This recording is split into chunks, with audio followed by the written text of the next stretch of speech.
மோர் than 1,26,000 litres ஃபியூலை வந்துட்டு கொண்டு போகுதுன்னும் போது இட் இஸ் லைக் ஹீட் வந்துட்டு ஆல்மோஸ்ட் நம்ம ஒரு 1000 டிகிரி.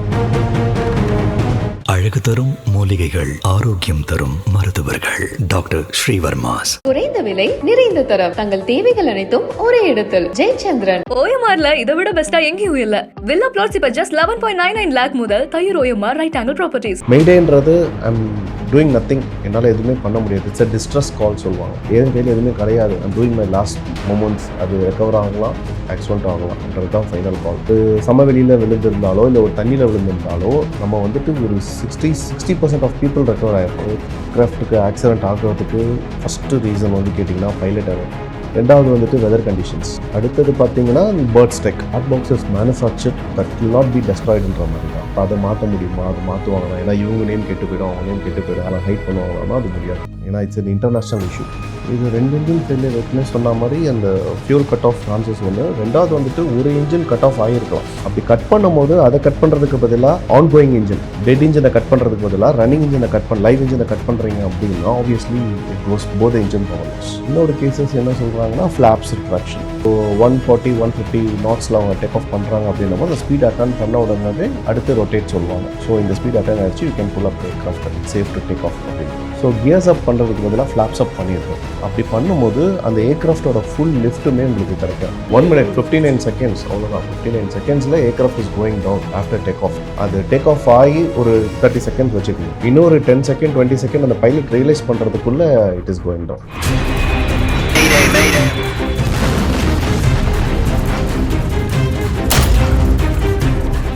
ஃபார்மர் கேப்டன் பாலகுமரன் நம்ம கூட இணைஞ்சிருக்காரு. அவர்கிட்ட பேசுறது நிறைய விஷயங்கள் இருக்கும். சார் வணக்கம்.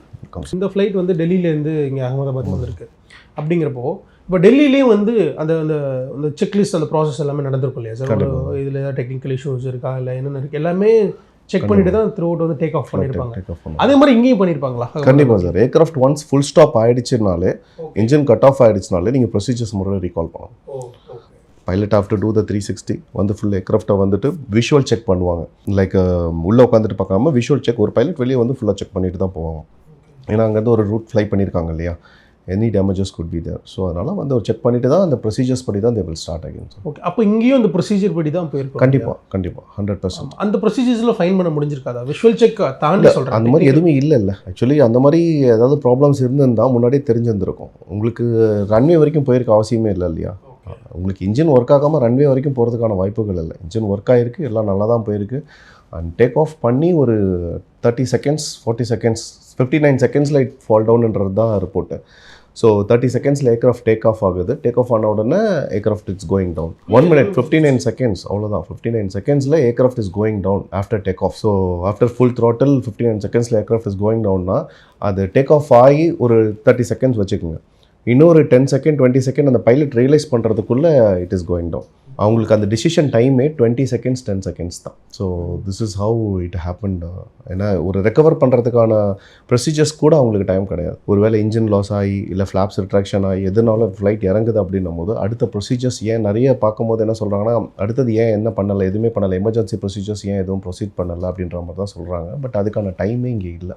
அதுதான் விஷயமா. சார், நீங்கள் பைலட்டாக இருந்ததுனால கேட்குறேன், அந்த காக்பிட்டில் நம்ம உட்காந்துருக்க விஷயம் இருக்கு இல்லையா, இந்த மாதிரியான ஒரு சூழ்நிலை இருக்கிறப்போ உங்களுடைய மனநிலைமை எப்படி சார் இருக்கும்? லைக் ஆப்வியஸ்லி நீங்களும் இந்த மாதிரி ஏதாவது ஒன்று பார்த்துருக்காத வாய்ப்பு பார்த்துருக்கேன். நான் பவர் ஃபெயிலியர்ஸ்லாம் பார்த்துருக்கேன். நான் என்னுடைய இதுலேயே வந்துட்டு ஒரு பவர் ஃபெயிலியர் இருக்குது. ஆனால் எங்களுக்கு என்னென்னா அந்த ப்ராப்பர் ஆல்டிடியூடில் இருந்தோம், 2000 feetல இருந்தோம். எங்களுக்கு வந்து ஸ்மாலர் ஏர்க்ராஃப்ட் தான்.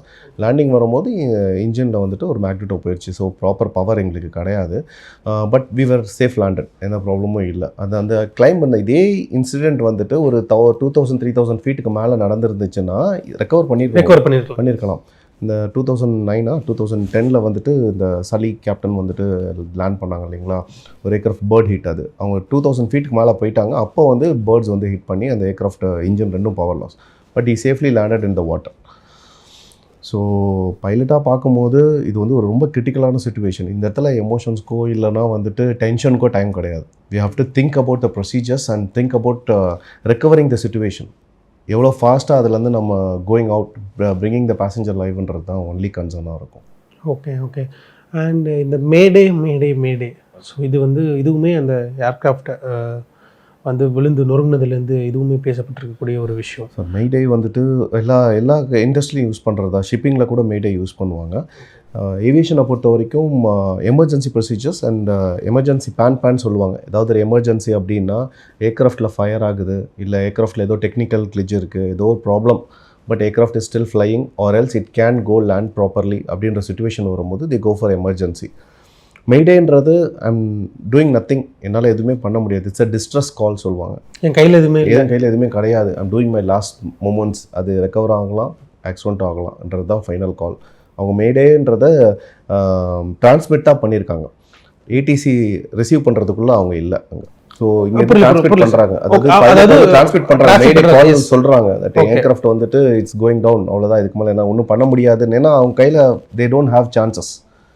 என் கையில் எந்த ஒரு அவங்க வந்து எங்கே கன்வே பண்ணுறாங்க, இது வந்து லைக் அவங்களோட ஏர் டிராஃபிக் கண்ட்ரோலுக்கு கன்வே பண்ணுறாங்க. இந்த மாதிரி மெய்டே என்னோட ஏர்க்ராஃப்ட் வந்துட்டு இந்த மாதிரி ஆக்சிடென்ட் ஆக போகுது, அவ்வளோதான், இதான் என்னோட ஃபைனல் கால் அப்படின்ற மாதிரி தான் அவங்க வந்து கனெக்ட் பண்ணுறாங்க. திருப்பி எந்த காலும் வரலான்ற மாதிரி சொல்கிறாங்க, ஏன்னா அவங்க இல்லைங்க.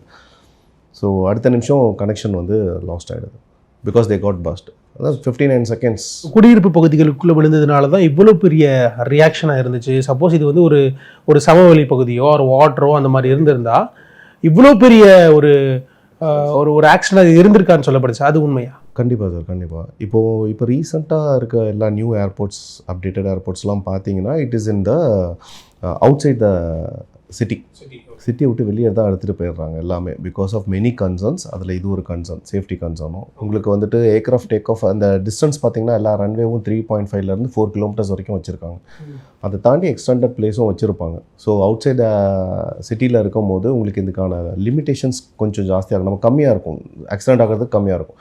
இதே இம்பேக்ட் இந்த ஃப்ரீ ஃபால் வந்துட்டு ஒரு சமவெளியில் விழுந்திருந்தாலோ இல்லை ஒரு தண்ணியில் விழுந்திருந்தாலோ நம்ம வந்துட்டு ஒரு 60% ஆஃப் பீப்புள் ரெக்கவர் ஆகிருப்பாங்க. இம்பேக்ட் வந்து 800 ஃபீட்லேருந்து ஒரு இவ்வளோ டன் ஆஃப் ஏர்க்ராஃப்ட்ஸ் வந்து கீழே விழுது அப்படின்னும் போது ஒரு ரெக்கவரிக்கு ஒரு சின்ன சான்சஸ் இருக்குது. பட் நீங்கள் விழுற இடம் ஃபுல்லாக ஒரு அன்மேட்ச்டு பிளேஸ், அங்கங்கே வீடு மரம் இதெல்லாமே இருக்குன்னும் போது அங்கே விழும் போது அது ஆக்சிடென்ட் மட்டும்தான் பாசிபிள். ஸோ ரீசெண்டாக வந்து பார்த்திங்கன்னா நிறையா 6 இயர்ஸ் பேக் மும்பையில் கூட கோர்ட் ஆர்டரே பண்ணியிருக்காங்க இந்த மாதிரி வந்து ரன்வேவை எக்ஸ்டெண்ட் பண்ணுறதுக்கு. அந்த என் ரூட்டில் இருக்க வீடுங்க இது எல்லாத்தையுமே வந்து டெமாலிஷ் பண்ணணும். அதாவது ஃப்ளைட் டேக் ஆஃப் ஆகி மூவ் ஆகக்கூடிய அந்த என்டையர் ஏரியாவில் நீங்கள் டிஸ்டர்பன்ஸ் இல்லாமல் வீடெல்லாம் டிஸ்ட்ராக்ட் பண்ணணும் அப்படின்ற மாதிரி சொல்லியிருக்காங்க, டிஸ்டர்ப் பண்ணணும்னு சொல்லியிருக்காங்க. பட் வந்துட்டு அது இன்னும் ஆன் ப்ராசஸில் தான் இருக்குது. பட் ஏர்போர்ட்டை பொறுத்த வரைக்கும் அப்டக்கல்ஸ் இருக்கக்கூடாது. அப்டக்கல்ஸ் இருந்தாலுமே லேண்ட் பண்ணுறதுக்கு ஒரு ப்ரொசீஜர்ஸ் ட்ரைனிங் கொடுக்குறாங்க. ஏர்க்ராஃப்ட் ஃப்ளைட் ட்ரைனிங் பண்ணும்போதே ரன்வேல அப்டக்கல்ஸ் இருக்குது, எண்டு வந்து டெட் பாயிண்ட்டாக இருக்குது, இல்லை எண்டு வந்துட்டு உங்களுக்கு வந்துட்டு பில்டிங்ஸ் எல்லாம் இருக்குது அப்படின்னா அதுக்கேற்ற ப்ரொசீஜர்ஸில் தான் ஏர்க்ராஃப்டை டேக் ஆஃப் பண்ணுவாங்க. ஜென்ரல் ப்ரொசீஜரே பண்ண மாட்டாங்க. அந்த ஏர்போர்ட்டில் உங்களுக்கு லாஸ்ட்டில் ரன்வே எண்டில் 100 ஃபீட் அப்டக்கல் இருக்குது, 20 ஃபீட் அப்டக்கல் இருக்குது அப்படின்னா அதுக்கேற்ற கேல்குலேஷன்ஸ் தான் இருக்கும். ஸோ ரன்வேவை பொறுத்த வரைக்கும் இன்னும் அப்டேட் ஆகணும் நம்ம ஒரு எல்லாமே எல்லா இடத்துலையுமே. சார் எனக்கு நான் முதல்ல கேட்டுக்கலாம், அந்த பைலட்டுடைய மனநிலைமை ஓகே, நம்ம ஒரு 2000 ஃபீட்டில் இருக்கிறோம் அப்படின்னா நம்மளால் ஓகே அட்லீஸ்ட் நம்ம ரெக்கவர் பண்ணிடலாம், ஏதாவது ஒரு நம்பிக்கை இருக்கும்.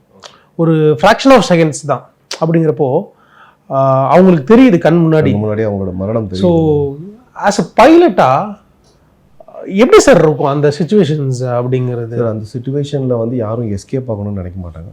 என்ன கேட்டிங்கன்னா ஒரு good pilot will never think about going out of the situation. அவங்களுக்கு எல்லா எக்ஸிட் பாயிண்ட்ஸும் இருக்கும். இந்த 800 ஃபீட் 30 செகண்ட்ஸில் வந்துட்டு they can even come out, ஏதாவது ஒரு பாசிபிலிட்டியில். இதெல்லாம் அவங்க நினைக்க மாட்டாங்க. ஆக்சுவலி பைலட்டோட மனநிலைமைன்றது வந்துட்டு அந்த ஏர்க்ராஃப்டையும் அவங்கள நம்பி வந்து அந்த பேசஞ்சர்ஸையும் காப்பாற்றணுன்றதை மட்டும்தான் ஒரே பாயிண்ட்டாக இருக்கும்.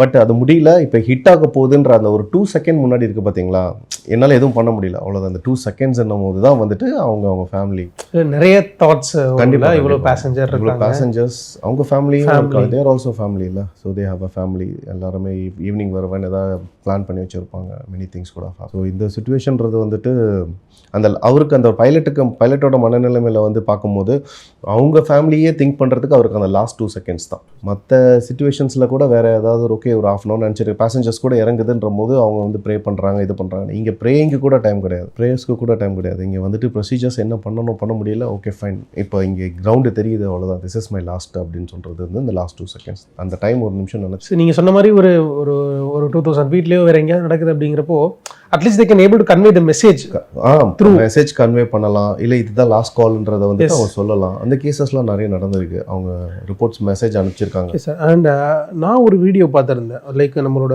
அந்த இன்ஜின்ஸ்குள்ளே இருக்க பிளேட்ஸ் இருக்குல்ல, அதில் ஒரு சின்ன டென்ட்னா கூட அது கூட அந்த அளவுக்கு வந்து ரியாக்ஷன் இருக்கும். அது இன்னும் ஒஸ்ட் இல்லைங்களா, ரொம்ப ஒஸ்ட். ஆக்சுவலி ப்ரொப்பலர் வந்து சுற்றுது, நம்ம ஒரு ஃபேன்லேயே நீங்கள் வீட்டில் அது வந்து ஒரு மைன்யூட்டான டென்ட் தான் சார். எப்படி சொல்கிறது, நமக்கு கண்ணு கூட தெரியல, ஒரு மைன்யூட் டென்ட், அவ்வளோதான்.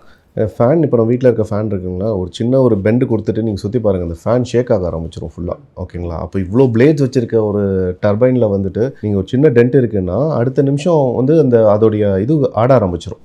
அந்த ஃபேன் வந்துட்டு கனெக்டட் வித் அதர் கம்ப்ரெசர் வந்து இட்ஸ் ஸ்டார்டட் ஷேக்கிங்.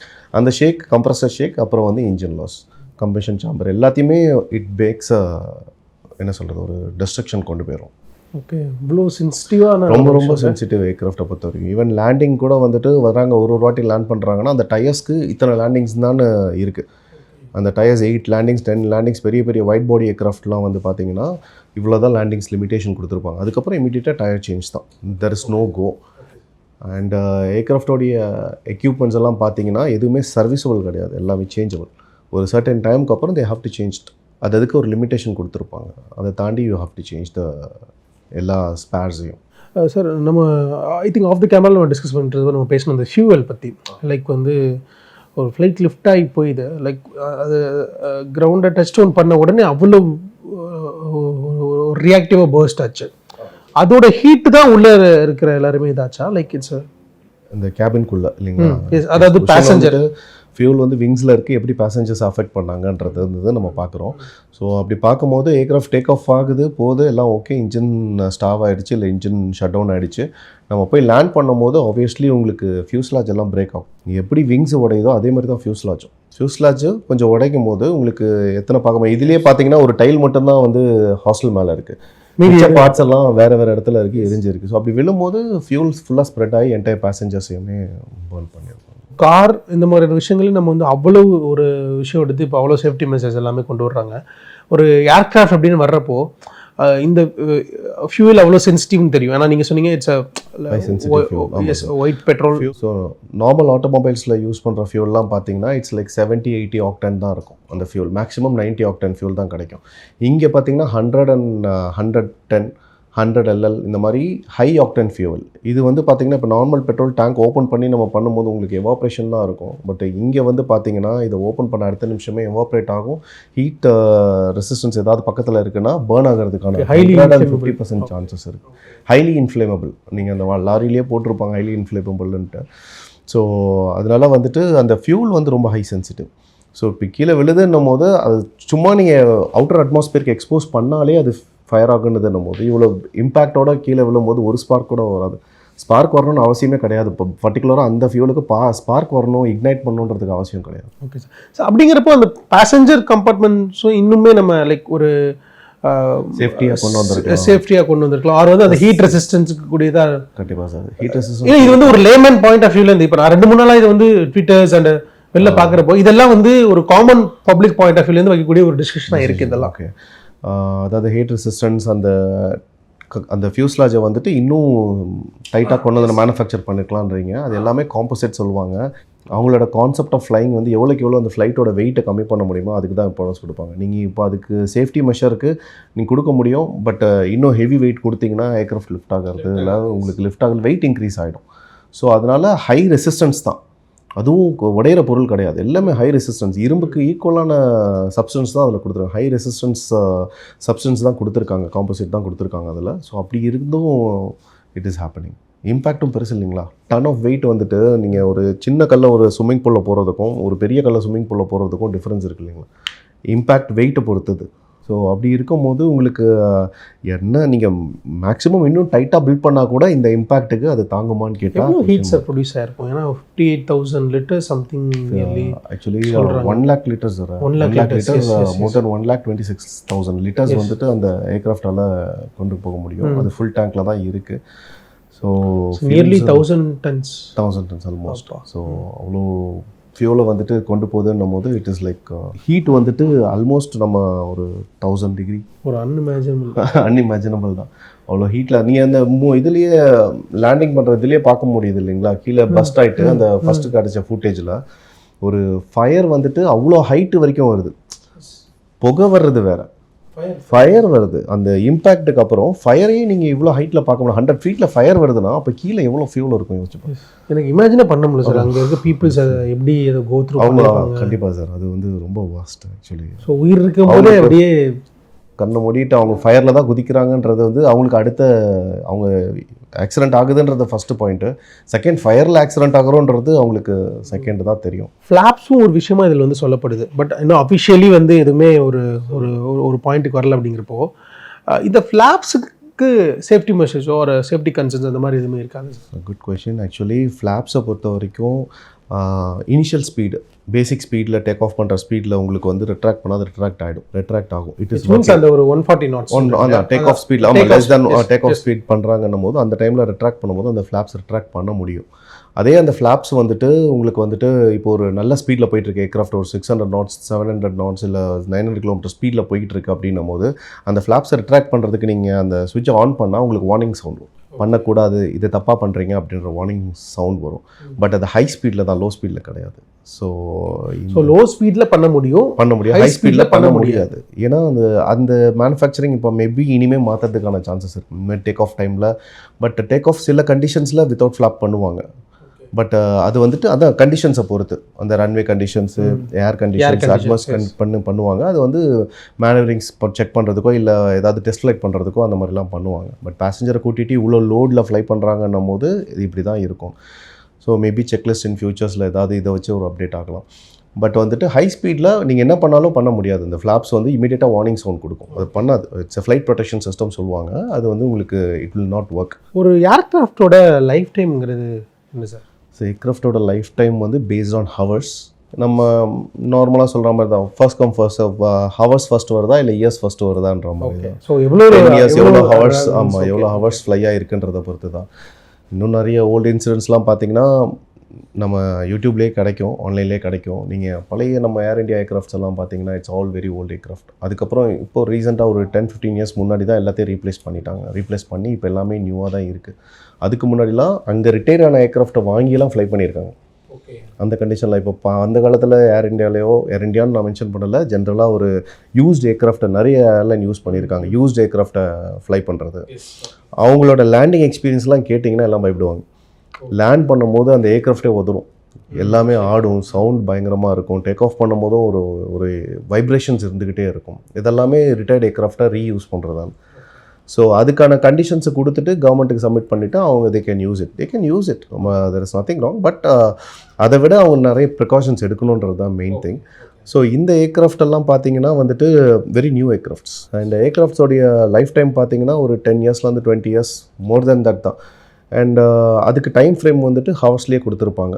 ஹைட்ராலிக்ஸ் எடுத்துட்டிங்கன்னா இது இந்த ஹவர்ஸில் மாற்றணும், இத்தனை லேண்டிங்ஸில் மாற்றணும். ஏர்க்ராஃப்ட் ஃப்ரேம் பார்த்தீங்கன்னா அதுவும் இவ்வளோ ஹவர்ஸ்க்கு அப்புறம் மாற்றணும் அப்படின்ற மாதிரி மேனுஃபேக்சரர்ஸ் வந்து கொடுத்துருப்பாங்க. அதை வச்சு they have to change it or through out. Sir என்ன டைப் ஆஃப் ஏர்க்ராஃப்ட் ஆக்சிடென்ட்ஸ் வந்து நடக்கிறதுக்கான சான்சஸ் இருக்குது சார்? ஏவியேஷன் இண்டஸ்ட்ரியில் ஏர்க்ராஃப்ட்டுக்கு ஆக்சிடென்ட் ஆகிறதுக்கு ஃபஸ்ட்டு ரீசன் வந்து கேட்டிங்கன்னா பைலட் எரர் ஏதாவது எரர் ஃபஸ்ட்டு ரீசன். ஆமாம், ஏன்னா machines will work with their designs. நீங்கள் என்ன கோடிங் கொடுத்துருக்கீங்களோ அதில் தான் ஒர்க் பண்ணுது. அது மால்ஃபங்க்ஷன் ஆகிறதுக்கு சான்சஸ் கிடையாது. But human brain tends to change. அது இப்படி பண்ணலாம் அப்படி பண்ணலான்றதை நம்ம யோசிப்போம். ஸோ அந்த மாதிரி பார்க்கும்போது ஃபஸ்ட்டு ஹியூமன் எரர், அது வந்து பைலட் எரர்னு தான் சொல்லுவோம். ஸோ அவங்க ஏதாவது செக்லிஸ்ட்டை தாண்டி பண்ணுறாங்கன்னும் போது ஃப்ளைட்ஸ் வந்து ஆக்சிடென்ட்ஸ் ஆகிறதுக்கு சான்சஸ் இருக்குது ஃபஸ்ட்டு பாயிண்ட்டு. ரெண்டாவது வந்துட்டு வெதர் கண்டிஷன்ஸ். வெதர் வந்துட்டு ப்ரெடிக்டபுளாக இருக்காது சம்டைம்ஸ். ஸோ அப்படி இருக்கும்போது பிகாஸ் ஆஃப் வெதர் ஏர்க்ராஃப்ட் வந்து ஆக்சிடென்ட் ஆகிறதுக்கு சான்சஸ் இருக்குது. மூணாவது வந்து ஏர் டிராஃபிக் கண்ட்ரோல் ஆக்சிடென்ட்ஸ்லாம் ரொம்ப ரேர் தான். அவங்க ஏதாவது தப்பான கம்யூனிகேஷன் கொடுத்துட்டாங்க, இல்லை அது பைலட் வந்து ப்ராப்பராக ரிசீவ் பண்ணலை அப்படின்னும் போது ஹியூமன் எரர் தான் அங்கேயும். ஸோ அந்த டைமில் வந்து இப்போ லேண்டிங் வர ஏர்க்ராஃப்ட் முன்னாடி ஒரு ஏர்க்ராஃப்ட் நின்றுட்டுருக்குன்றத கம்யூனிகேஷன் ப்ராப்பராக பண்ணலைன்னா, இல்லை இதை ப்ராப்பராக கொண்டு போகலன்னா இமீடியட்டாக உங்களுக்கு ஸோ இந்த மாதிரி பார்க்கலாம். இல்லை மெயின்டெனன்ஸ் சரியாக பார்க்காம, ஏன்னா மெயின்டெனன்ஸ் இன்ஜினியர் கீழே இருப்பாங்க. அவங்க சைன் பண்ணி அதுக்கப்புறம் பைலட்டும் ரீசெக் பண்ணுவாங்க. அவங்க சைன் பண்ணிட்ட பிறகு தான் போகும். ஸோ இந்த கேசஸில் மெயின்டெனன்ஸில் ஏதாவது ஒரு சின்ன லூப் ஹோல்ட் இருந்துச்சுன்னா கூட aircraft will meet with an accident. அடுத்தது பார்த்தீங்கன்னா பேர்ட் ஸ்ட்ரைக், ஃபாரின் ஆப்ஜெக்ட் அப்படி சொல்லுவாங்க. அதர் ஆப்ஜெக்ட்ஸ் ஏதாவது ஜென்ரலாக ஒரு ஆப்ஜெக்ட்ஸ் ஏதாவது உள்ளே வந்து மாட்டுது அப்படின்ன மாதிரி, இல்லைனா பேர்டு வந்து ஸ்ட்ரைக் ஆகுது, லைட்டனிங், இந்த மாதிரி விஷயங்கள் உள்ளே வரும்போது ஏர்க்ராஃப்ட் வந்துட்டு மால்ஃபங்க்ஷன் ஆகும். ஸோ கண்டிப்பாக அந்த சுச்சுவேஷனில் accidents is the only. Okay sir. Sir and black box எடுத்திருக்காங்க. என்னோட கேள்வி என்னன்னா, எவ்வளவு பெரிய இது இருந்தாலும் அந்த பிளாக் பாக்ஸ்க்கு எதுவுமே ஆகாதா? Black box is manufactured that it will not go in any என்ன சொல்கிறது, it will not be destroyedன்ற மாதிரி தான். ஒரு 2000-3000 டிகிரி செல்சியஸ் ஆஃப் ஹீட் நீங்கள் கொடுத்தா கூட அந்த பிளாக் பாக்ஸ் உள்ள இருக்க அந்த கண்டென்ட்டுக்கு எதுவுமே ஆகாது. அவ்வளோ பெரிய ஷீல்ட் ப்ரொடெக்ஷன்ஸ் கொடுத்துருக்காங்க. What is black box sir? அதுக்குள்ளே என்ன இருக்கும்? அது எப்படி பிளாக் பாக்ஸ் எப்படி பில்ட் பண்ணப்பட்டிருக்கும்? So black box is like it's an orange colour and அது வந்து எதுக்குன்னா ஃப்ளைட் டேட்டா ரெக்கார்டர் சொல்லுவாங்க. ஃப்ளைட்டோடைய மேனுவரிங்ஸ், ஃப்ளைட்டில் லாஸ்ட்டாக நடந்த விஷயங்கள் எல்லாமே அதில் ரெக்கார்ட் ஆகிருக்கும். டேட்டா ரெக்கார்ட் ஆகும் பேசிக்கலி. இப்போ ஒரு ஃப்ளாப் கீழே போகுது மேலே போகுதுன்னா அது டேட்டா அங்கே இருக்கும். எலிரான்ஸ் வண்டி அந்த எவ்ரி சிங்கிள் மூமெண்ட், ஏர்க்ராஃப்டில் எவ்வளோ ஃபியூல் இருந்துச்சு, இல்லை ஃபியூல் லீக் ஆகிருக்கா, இல்லை என்ன பேஸ்டு அந்த சென்சார்ஸ் வச்சு என்னென்னலாம் அவங்க வச்சுருக்காங்களோ இந்த டேட்டாஸ் எல்லாமே அதில் இருக்கும். அப்புறம் காக்பிட் வாய்ஸ் ரெக்கார்டர் சொல்லுவாங்க. காக்பிட் வாய்ஸ் ரெக்கார்டர் பார்த்தீங்கன்னா பைலட்ஸும் ஏடிசியும் கம்யூனிகேட் பண்ண அந்த லாஸ்ட் மூமெண்ட் வாய்ஸஸ் எல்லாமே அதில் ஆட்டோமேட்டிக்காக ரெக்கார்ட் ஆகிருக்கும். ஸோ இது வந்து பார்த்தீங்கன்னா ஒரு டீப் சீக்குள்ளே இருந்தால் கூட உங்களால் எடுத்துட முடியும். அது உள்ளே போய் விழுந்துருச்சு கண்டுபிடிக்க முடியலன்னா கூட 3 days கழிச்சு ஆட்டோமேட்டிக்காக அதில் வந்து பவர் எமிட் பண்ணும், சிக்னல்ஸ் கொடுக்கும். இந்த ஒரு கடலில் விழுந்துருச்சுன்னா எப்படி கண்டுபிடிப்பீங்க? ஸோ அப்படின்னும் போது சிக்னல்ஸ் கொடுக்கும். அதுவே ஆட்டோமேட்டிக்காக 3 days கழிச்சு சிக்னல்ஸ் கொடுக்கும். ஸோ சிக்னல்ஸ் எமிட் பண்ணோம், அதை வச்சு அந்த பிளாக் பாக்ஸை ட்ராக் பண்ணிவிடுவாங்க. அண்ட் இப்போ வந்திருக்க பிளாக் பாக்ஸ்லாம் வந்துட்டு digital flight data recorder. So அது வந்து இன்னும் அட்வான்ஸ்டு. முன்னே வந்து வெறும் மூமெண்ட்ஸ் தான், இப்போ ப்ரெஷர் அண்ட் ஏர்க்ராஃப்டோட டெம்பரேச்சர், பாடி டெம்பரேச்சர், வேறு என்னென்ன இருந்துச்சு அந்த ஏர்க்ராஃப்டில் இன்னும் அட்வான்ஸ்டாக தான் இப்போ இருக்க விஷயம் இருக்குது. ஆக்சுவலி பிளாக் பாக்ஸ் இருக்குது. ஸோ இந்த டேட்டா வந்து இனிமேல் டீகோட் பண்ணுவாங்க 100% சார். ஆக்சுவலி இன்னத்துக்கு டீகோட் பண்ணியிருக்கணும், ஏன்னா நேற்றே கிடச்சிருச்சுன்னு சொல்லியிருந்தாங்க. ஸோ அப்படி கிடச்சிருக்கு அப்படின்னும் போது 100% வந்துட்டு நமக்கு தெரிஞ்சு இன்னொரு 1 or 2 days ரிசல்ட்ஸ் கொடுத்துருவாங்க. ஏன்னா அதையுமே நிறைய பேர் என்ன சொன்னாங்கன்னா கேட்டாங்க, என்கிட்ட பேசினவங்க என்ன சொன்னாங்கன்னா, இப்போ அதை மாற்ற முடியுமா, அதை மாற்றுவாங்களா, ஏன்னா இவங்க நேம் கெட்டு போய்டும், அவங்க நேம் கெட்டு போய்டும், ஏர்லைன் நேம் கெட்டு போய்டும், கவர்மெண்ட் நேம் கெட்டு போய்டும், இல்லை ஏர்லைன் நேம் கெட்டு போய்டும், இப்படின்ற மாதிரி மாற்ற முடியுமா, அது ஏதாவது பண்ணுவாங்களா, ஹைட் பண்ணுவாங்களான்னா அது முடியாது. ஏன்னா இட்ஸ் அண்டர் ஐகாவோ. அப்புறம் வந்துட்டு உங்களுக்கு ஃப்ளைட் ஆக்சிடென்ட்ஸ் அண்ட் இன்சூரன்ஸோடைய கமிட்டி இருக்குது, அப்புறம் இந்தியன் கவர்மெண்ட் இருக்குது, ஃபாரின் நேஷ்னல் ஒரு கவர்மெண்ட் இருக்குது. அப்படின்னும் போது அது வந்துட்டு ஃபுல்லாக டீகோட் பண்ணிவிட்டு அதோடைய கோடிங்ஸ் எல்லாம் வெளியே கொண்டு வருவாங்க. ஸோ அதனால் அதை வந்து எதுவுமே வந்து பண்ண முடியாது. ஏன்னா இட்ஸ் அன் இன்டர்நேஷ்னல் இஷ்யூ. எல்லா ஏவியேஷன் இண்டஸ்ட்ரீஸ்க்கும் எல்லாருக்கும் ஃபஸ்ட்டு சேஃப்டி மெஷர்ஸ்ன்னும் போது we have to look into that. அதை வந்து எளிதாக எடுத்துக்கக்கூடாது. சேஃப்டின்னும் போது அதுவும் ஏவியேஷனில் வந்துட்டோம் அப்படின்னும் போது சேஃப்டின்னா அதுக்கு வந்து ஃபஸ்ட்டு ப்ரையாரிட்டி கொடுக்கணும். பேசஞ்சர்ஸ் கூட பார்த்தீங்கன்னா ஒரு ஏர்க்ராஃப்ட் வந்து லேட் ஆகிடுச்சு, டிலேயாக இருக்குது, மழையால் எடுக்க முடியல அப்படின்னா பேசஞ்சர்ஸாக இருக்க எல்லாருமே அதை அண்டர்ஸ்டாண்ட் பண்ணிக்கணும். It's because of safe. உங்கள் அவசரத்துக்கு ஃப்ளைட் எடுக்கிறது என்ன ஆகும்னா it leads to an accident. So அதனால் அதில் ரொம்ப ஸ்ட்ரிக்டாக இருக்காங்க. அது எல்லாருமே அண்டர்ஸ்டாண்ட் பண்ணிக்கணும் இட்ஸ் ஆன் சேஃப்டி மெஷர்ஸ்லாம் இருக்குன்றது. இந்தியாவில் இந்த மாதிரி சம்பவங்கள் பெருசாக நடைபெற்றதும் கிடையாது. சமீப காலத்தில் கூட வெளிநாடுகளில் நிறைய இடங்கள் நடந்ததை நம்ம பார்த்தோம். இது எப்படி பார்க்குறீங்க சார்? இப்படி ஒரு ஆக்சிடெண்ட் வந்து நடக்கும்ன்றது யாருமே எக்ஸ்பெக்ட் பண்ணாத விஷயம், ரொம்ப எக்ஸ்பெக்ட் பண்ணாத விஷயம்.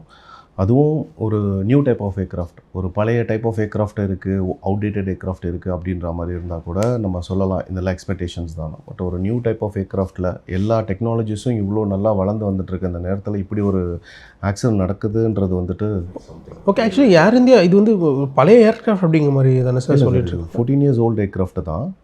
ஸோ இந்த போயிங் 787 ட்ரீம் லைனர்ன்றது ரீசெண்டாக வந்த ஏர்க்ராஃப்ட் தான். இதில் வந்துட்டு எல்லா அப்டேட்டட் டெக்னாலஜிஸும் வித் த மேனுஃபேக்சரர்ஸோடு வந்தது தான். அது இதில் என்னென்ன பெர்செப்ஷன் வந்து உங்களால் பார்க்க முடியும் sir? Perceptions for the accident சொல்கிறீங்க இல்லையா? இப்போ எந்த மாதிரிலாம் ஆக்சிடென்ட்ஸ் ஆகிருக்கலாம்னு ஒரு ஏர்க்ராஃப்ட் டேக் ஆஃப் ஆகும்போது உங்களுக்கு வந்துட்டு டேக் ஆஃப்க்கு முன்னாடியே ஏதாவது ப்ராப்ளம்ஸ் இருக்குது அப்படின்னா அதோடைய அந்த ஃபஸ்ட்டு ஸ்பீட் V1 ஸ்பீட் சொல்லுவாங்க, அந்த ஸ்பீட் அட்டைன் பண்ணும் போதே நம்ம ஐடென்டிஃபை பண்ணுறோன்னா மோஸ்ட்லி ஏர்க்ராஃப்ட் ஸ்டாப் பண்ணிடுவாங்க. 90% டேக் ஆஃபே ஆகாது. அதை மீறி டேக் ஆஃப் ஆகுது அப்படின்னும் போது 2-3 பெர்செப்ஷன் சொல்லலாம். ஃபஸ்ட்டு வந்துட்டு பவர் லாஸ் சொல்கிறாங்க. இன்ஜின் டேக் ஆஃப் ஆகும்போது பவர் கட் ஆஃப் ஆகிருக்கும் அப்படின்றாங்க. ஸோ பவர் கட் ஆஃப் ஆகிருக்கிறதுக்கு என்னென்ன சான்சஸ் அப்படின்னு சொன்னிங்கன்னா ஃபியூல் வால்வ் கட் ஆஃப் ஆனால் மட்டும்தான் அங்கே பவர் கட் ஆஃப் ஆகிறதுக்கு சான்சஸ் இருக்குது. Other than that technical issues வேறு ஏதாவது இருந்துச்சுன்னா மேபி ஒரு இன்ஜின் வந்து பவர் லாஸ் பண்ணுறதுக்கான வாய்ப்புகள் இருக்குது. அதே இன்ஜினில் பார்த்தீங்கன்னா கம்ப்ரெசர் ஸ்டால் சொல்லுவாங்க. ஒரு சர்டன் ஆங்கிள் ஆஃப் அட்டாக்ல ப்ராப்பர் ஏர் சக் பண்ண முடியல அப்படின்னா அந்த கம்ப்ரெசர் ஃபார்வர்டில் இருக்க கம்ப்ரெசர் ஸ்டால் ஆகிறதுக்கு சான்சஸ் இருக்குது. அந்த கேசஸ்லேயும் வந்துட்டு இன்ஜின் இதுவாகிடும். ஸோ இந்த 2 chances for the engine failure. அப்படி இல்லைனா மூணாவது என்ன சொல்கிறாங்கன்னா like bird strike. So bird strike பார்க்கப்படுது. பேர்ட் ஸ்ட்ரைக் வந்து ஏர்க்ராஃப்ட் இன்ஜின்ஸில் படுதுன்னா அடுத்த நிமிஷமே இன்ஜினை கட் ஆஃப் பண்ணிடுவாங்க. இது நடந்திருக்க ஆல்டிடியூட் பார்த்தீங்கன்னா அன்ரெக்கவரபிள் பிளேஸ் வந்து ஒரு 800 ஃபீட்குள்ளேயே 600 ஃபீட்குள்ளேயே இது நடக்குதுன்னும் போது அந்த பைலட்க்கு வந்து அதை டக்குன்னு கேப்சர் பண்ணி என்ன நடந்துச்சுன்னு அந்த ப்ரொசீஜர்ஸ் போகிறதுக்குள்ளேயே ஏர்க்ராஃப்ட் ஆஃப் காண்டோம். ஸோ இந்த ஆங்கிளில் பார்க்கலாம். 2 இன்ஜினுமே ஃபெயிலியர் அப்படின்னு சொல்கிறாங்க. மோஸ்ட்லி இந்த டைப் ஆஃப் ஆக்டிவிட்டீஸ் வந்து ஒரு ஆன் ஏரில் நடந்துச்சுன்னா கூட வி கேன் அக்செப்ட். பட் ரன்வேல இருக்குது, ஜஸ்ட் இப்படி தான் லிஃப்ட் ஆகுது, ஆன உடனே வந்து ஒரு 500-600 ஃபீட்ஸ் தான் போயிருப்பாங்க. போன உடனே வந்து தே கேன் அவங்களால ஃபைன் பண்ண முடியுது 2 இன்ஜின்ஸுமே வந்து ஃபெயிலியர் அப்படிங்கிறது. இது 2 இன்ஜின் ஃபெயிலியர் ஏற்கனவே சொன்ன மாதிரி அந்த ஃபியூல் கட் ஆஃப் சான்சஸ் ஒன்று. ரெண்டாவது வந்துட்டு ஒரு இன்ஜின் கட் ஆஃப் ஆகிருக்கலாம், ஒரு இன்ஜின் வந்துட்டு பவர் லாஸ் ஆகிருக்கலாம். ஆன் எமர்ஜென்சி ப்ரொசீஜரில் இமீடியட்டாக ஃபஸ்ட்டு ஸ்டெப் என்ன பண்ணுவாங்கன்னா இன்ஜினை கட் ஆஃப் பண்ணுவாங்க. அதாவது பவர் கட் ஆன இன்ஜினை வந்துட்டு ஃபியூலெல்லாம் கட் பண்ணிவிடுவாங்க. ஃபியூலில் அந்த பவர் எல்லாத்தையும் கட் பண்ணுவாங்க. அப்படி கட் பண்ணும்போது அதை கட் பண்ணுறதுக்கு பதிலாக ஆன்கோயிங் இன்ஜின் டெட் இன்ஜினை கட் பண்ணுறதுக்கு பதிலாக ரன்னிங் இன்ஜினை லைவ் இன்ஜினை கட் பண்ணுறீங்க அப்படின்னா obviously it goes both engine power loss. So இந்த சிச்சுவேஷனும் நம்ம பார்க்க முடியும். இந்த ஆங்கிள்லேயும் பார்க்கும்போது அப்படி பார்த்தீங்கன்னா ஏன்னா 2 ஸ்விட்சஸும் பக்கத்தில் தான் இருக்கும். So instead of this that அப்படின்ற மாதிரி பண்ணிங்கன்னா இமீடியட்டாக போத் இன்ஜின்ஸ் கான். ஸோ உங்களுக்கு அந்த சர்க்கம்ஸ்க்கு வந்துட்டீங்க, ஆப்வியஸ்லி உங்களுக்கு பவர் லாஸ் ஆகுது, யூ கோயிங் டவுன்ன்றது தான். இன்னொரு கேசஸ் என்ன சொல்கிறாங்கன்னா flaps retraction. Yes sir, flaps எல்லாருமே 90% சொல்கிறதெல்லாம் ஃப்ளாப் ரிட்ராக்ஷன் தான். ஸோ ஃப்ளாப் ரிட்ராக்ஷன் பார்த்தீங்கன்னா வந்துட்டு ரொட்டேட் பண்ணிவிட்டு பாசிட்டிவ் கிளைம்ப் ஆன உடனே அவங்க ஃபஸ்ட்டு செக்லிஸ்ட் வந்து gears up. Okay sir, rotate பண்ணிட்டு இந்த சென்ஸ் ரொட்டேட்னா ஏர்க்ராஃப்ட்டை புல் அப் பண்ணுறது தான் ரொட்டேட் சொல்லுவாங்க technically. So first speed attain பண்ணுறது ஒரு செக்லிஸ்ட்டு. அந்த ஸ்பீட் அட்டைன் ஆகிடுச்சு 140 knots, அந்த மேக்ஸ் லெவல் ஆஃப் ஸ்பீட் அந்த ஏர்க்ராஃப்டோட take off speed. Okay, so 140-150 knotsல அவங்க டேக் ஆஃப் பண்ணுறாங்க அப்படின்னும் போது அந்த ஸ்பீட் அட்டன் பண்ண உடனே அடுத்து ரொட்டேட் சொல்லுவாங்க. ஸோ இந்த ஸ்பீட் அட்டன் ஆகிடுச்சு, you can pull up the aircraft, it's safe to take off அப்படின்னு. ஸோ டேக் ஆஃப் பண்ணும்போது அவங்க ஒரு 50-60 ஃபீட்லேயே they use to tell like next checklist positive climb gears up. So gears up பண்ணுறதுக்கு பதிலாக flops அப் பண்ணியிருக்கலாம். அப்படி பண்ணும்போது அந்த ஏர்க்ராஃப்டோட ஃபுல் லிஃப்ட்டுமே உங்களுக்கு கிடைக்காது. அந்த ஏர்க்ராஃப்ட் டேக் ஆஃப் ஆகுறதே வந்துட்டு அந்த ஃப்ளாப்ஸோடைய செகண்டரி டிவைஸோடைய என்ன சொல்கிறது ஒரு சப்போர்ட் எல்லாமே. ஏன்னா அதை வச்சு தான் எல்லா கேல்குலேஷன்ஸும் they are doing. Without flaps they are taking off. But அது கேல்குலேஷன்ஸ் வேறு. But you making a previous calculation with flaps 2, flaps 3, flap 4 whatever it is. அதை பேஸ் பண்ணி நீங்கள் டேக் ஆஃப் பண்ணுறீங்கன்னும் போது அதை ரிட்ராக்ட் பண்ணிட்டீங்கனாலே லிஃப்ட் லாஸ் ஆகிடும், ஆட்டோமேட்டிக்காக aircraft இருக்கணும். ஓகே சார், இந்த ஃப்ளாப்ஸ் பற்றி சொல்லுங்கள் சார். ஒரு ஏர்க்ராஃப்ட் வந்து இந்த ஃப்ளாப்ஸ் எவ்வளோ முக்கியம்? ஃப்ளாப்ஸுங்கிறது என்ன ஃபஸ்ட்? பேசிக்கலி ஃப்ளாப்ஸ்ன்றது வந்து விங்ஸில் வந்துட்டு உங்களுக்கு எக்ஸ்டெண்டடாக இருக்கிறது. இது செகண்டரி டிவைஸ் ஆஃப் ஏர்க்ராஃப்ட் சொல்லுவாங்க. ப்ரைமரி டிவைஸ் கிடையாது, செகண்டரி டிவைஸு. இது வந்து டேக் ஆஃப்க்கு லேண்டிங்க்கு மட்டும் தான் யூஸ் பண்ணுவாங்க. ஸோ ஃபார் எக்ஸாம்பிள் ஒரு விங் இவ்வளோ தூரத்தில் இருக்குது அப்படின்னா அந்த ஃப்ளாப்ஸ் வந்து அந்த விங்கை வந்து எக்ஸ்டெண்ட் பண்ணும். ஸோ நீங்கள் எவ்வளோக்கு எக்ஸ்டெண்ட் பண்ணுறீங்களோ அவ்வளோக்கு உங்களுக்கு அந்த சர்ஃபேஸ் ஏரியா எக்ஸ்டெண்ட் ஆகுது. எக்ஸ்டெண்ட் ஆகும்போது உங்களுக்கு அதுக்கேற்ற ஹை ப்ரெஷர் கிடைக்குது. விங்ஸ் ஈஸியாக லிஃப்ட் ஆகிடும். உங்களுக்கு விங்ஸோட கான்செப்டே மேலே வந்து லோ ப்ரெஷர், கீழே ஹை ப்ரெஷர். அந்த டிசைன் வந்து ஸ்ட்ரக்சர் அந்த மாதிரி தான். ஸோ மூவ்மெண்ட் ஆகும்போது லோ ப்ரெஷரும் ஹை ப்ரெஷரும் கிரியேட் ஆகும்போது ஏர்க்ராஃப்ட் லிஃப்ட் ஆகுது. ஸோ அந்த லிஃப்ட்டை இன்னும் இன்க்ரீஸ் பண்ணுறதுக்கு தே இன்க்ரீஸ் த ஃப்ளாப்ஸ். அந்த ரேஞ்சை இன்க்ரீஸ் பண்ணுறதுக்கு அதோடைய பரப்பளவு எவ்வளோக்கு எவ்வளோ மேக்ஸிமம் போடுறீங்களோ அதுக்களவுக்கு அது லிஃப்ட் ஆகும். ஸோ ஃப்ளாப்ஸோட மெயின் ஆப்ரேஷன்ஸே இது தான். ஸோ இப்போ வந்து இப்போ நீங்கள் சொல்கிற மாதிரி ஃப்ளாப்ஸ், தென் வந்து ஃபியூவல் கட் ஆஃப், இந்த மாதிரி மல்டிபிள் நிறைய விஷயங்கள் சொல்கிறாங்க சார். பட் ஆனால் இதுக்குள்ளே தான் ஏதோ ஒன்று இருக்கணும் இல்லையா? இதுக்குள்ளே கண்டிப்பாக இது தாண்டி மேக்ஸிமம் இருக்க வாய்ப்பில்லை. அதை தாண்டி டெக்னிக்கல் இஷ்யூஸ் ஏதாவது இருக்குது, லைக் ஏவியானிக் சிஸ்டம்ஸில் இல்லை ஆட்டோமேட்டிக்காக பவர் கட் ஆஃப் சிச்சுவேஷன்ஸ் ஏதாவது இருக்குது. ஃபியூல் கண்டாமினேஷன் கூட சொன்னாங்க. ஏர்க்ராஃப்டோட ஃபியூல் கண்டாமினேட் ஆகிருந்தால் கூட இன்ஜினுக்கு வந்துட்டு உங்களுக்கு ஃபியூல் பர்ன் ஆகாது. கண்டாமினேட்டட் ஃபியூலில் நீங்கள் பண்ணலாம். பட் வந்துட்டு அந்த ஏர்க்ராஃப்ட் ஆல்ரெடி ஃபுல் லோடாகி தான் வந்திருக்கு, டெல்லியிலேருந்து அகமதாபாத் வந்திருக்கு. ஸோ அப்படின்னா இன்பிட்வீனே அவங்க எக்ஸ்பீரியன்ஸ் பண்ணியிருக்கணும். ஒரு வேளை இங்கேயே நீங்கள் ஃபியூல் பண்ணால் கூட, ஃபார் எக்ஸாம்பிள் அகமதாபாத்லேயும் ஆல்ரெடி ரீஃபியூல் பண்ணுறாங்க, ஃபுல் ஏர்க்ராஃப்ட்டை டேங்க் ஃபில் பண்ணுறாங்க அப்படின்னும் போது கண்டாமினேட்டட் ஃபியூலை பண்ணுறீங்க, நீங்கள் டேக் ஆஃப் பண்ணணும் அப்படின்னா அந்த டைமில் பண்ண மற்ற ஏர்க்ராஃப்ட்டுக்கும் அது ஆகணும் இல்லையா? ஸோ அது ஆகலை. ஸோ அப்படின்னும் போது ஃபியூல் கண்டாமினேஷனை நம்ம ரூல் அவுட் பண்ணி தான் ஆகணும். ரொம்ப பொறுமையாக இவ்வளோ விஷயத்தை எங்களுக்காக எக்ஸ்பிளைன் பண்ணீங்க. ஏன்னா இவ்வளோ பெரிய இஷ்யூ நடந்திருக்கு, அது என்ன மாதிரியான பாயிண்ட்ஸில் வந்து இருந்திருக்கும் அப்படிங்கிறது எல்லாத்தையுமே ரொம்ப மிக தெளிவாக சொல்லியிருக்கீங்க. உங்களோட நேரத்துக்கு ரொம்ப நன்றி சார். Thank you sir. அழகு தரும் மூலிகைகள், ஆரோக்கியம் தரும் மருத்துவர்கள். டாக்டர் ஸ்ரீவர்மாஸ். குறைந்த விலை நிறைந்த தரம், தங்கள் தேவைகள் அனைத்தும் ஒரே இடத்தில். ஜெயச்சந்திரன். ஓஎம்ஆர்ல இதை விட பெஸ்டா எங்கேயும் இல்ல. வில்லா பிளாட்ஸ் இப்ப ஜஸ்ட் 11.99 lakh முதல் Thaiyur OMR right angle properties.